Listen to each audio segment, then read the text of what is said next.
Pensées de la nuit. Catherine de Huec écrit dans la préface au psaume d'un pêcheur d'Eddie Dorolty: « C'était un reporter célèbre, mais je ne le savais pas quand il entra dans la boutique qui nous servait de bibliothèque à Harlem. Je découvris qu'il était le reporter le mieux payé d'Amérique. Il faisait partie du personnel de Liberty.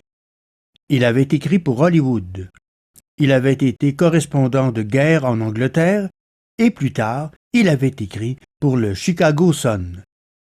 J'appris également qu'il connaissait tous les gens d'importance et beaucoup d'autres, apparemment sans importance, mais qui, à la vérité, en avaient beaucoup. Oui, c'était un homme très intéressant.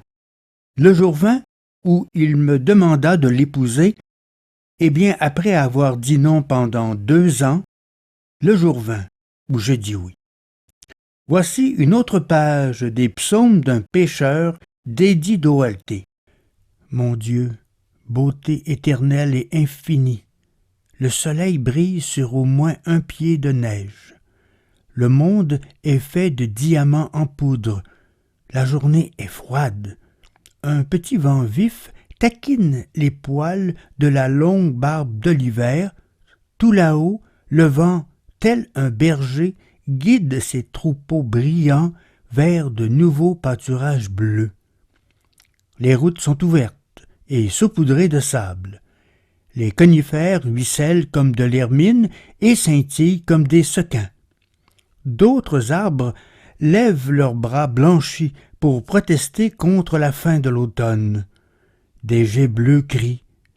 La rivière étincelle sous l'étreinte timide de la glace et les chasseurs suivent les traces des chiens et des daims. J'aime, Seigneur, la beauté de votre monde et de la terre sur laquelle plane votre gloire. Mais j'aime encore mieux le jardin où nous attend votre sagesse, que j'ai si récemment découvert. Je reviens juste de cette oasis, Seigneur, et je crois que je sais enfin ce que saint Paul voulait dire quand il parlait de regarder dans un miroir et d'une façon obscure. Il vous regardait, n'est-ce pas? Mais c'était comme de regarder le soleil à midi. S'il avait regardé à l'œil nu, il aurait été aveuglé par votre divinité. Il ne vous vit pas d'une façon claire, mais assez pour désirer vous voir face à face. Je vous ai vu dans ce miroir obscur, mais je vous ai vu avec plus de clarté dans ce jardin clos qu'à n'importe quel autre moment de ma vie. Saint Jean a parlé de la sagesse au masculin. Salomon l'a chantée, comme si c'était une femme. Les hommes sont ainsi, ils aiment ce qu'ils connaissent le mieux. Cette sagesse était avec vous au commencement, affirme le roi. Elle était votre artisane, l'ouvrière de toutes choses. Ses paroles étaient calmantes et douces comme le bourdonnement des abeilles dans un carré de trèfle ou le bruissement d'une brise légère. Saint Louis me poussa du coude. Parle de la sagesse comme de la mère et l'ouvrière de toutes choses. Je continuais à lire tout ce qui est simple, car la sagesse me l'a enseigné. Elle est l'émanation de la puissance de Dieu, une effusion de la gloire du Tout-Puissant. Aussi, rien de souillé ne la pénètre, car elle est la réflexion de la lumière éternelle, le miroir sans tache de la puissance de Dieu, l'image de sa bonté, et étant unique, elle peut tout. Se répandant dans les âmes, à travers les âges, dans les âmes saintes, elle est en fait des amis de Dieu et des prophètes. Elle est plus belle que le soleil et que l'arrangement harmonieux des étoiles.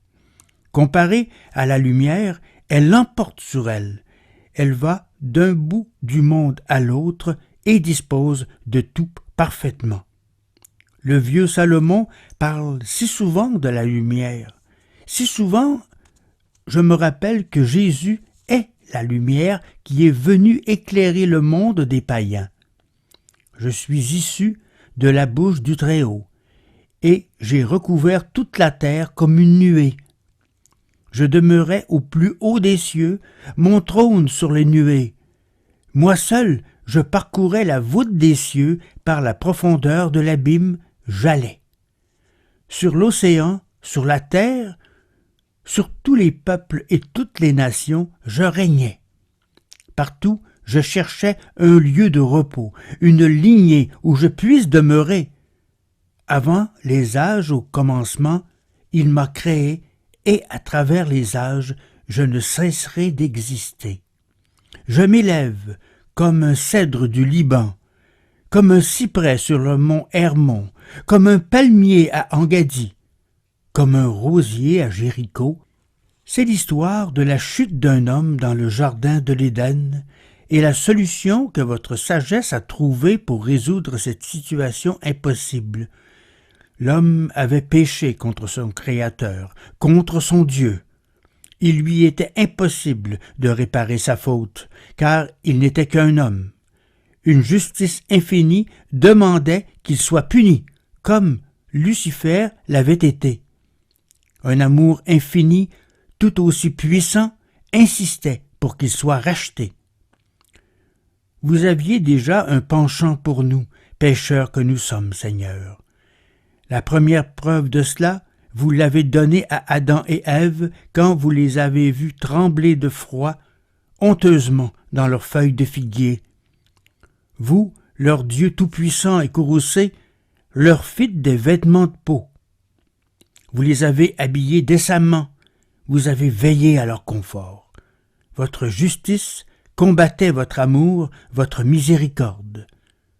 Ne mettons pas notre confiance en nous-mêmes, mettons notre confiance en Marie et consacrons-nous à Jésus, la sagesse incarnée, par les mains de Marie. Vous avez entendu ce soir un autre texte d'Eddie Doherty tiré de son livre « Psaume d'un pécheur ». Choix des textes, lecteur, montage et réalisation, Carole Gagnon. C'était une production de Hameau Découvert à Québec.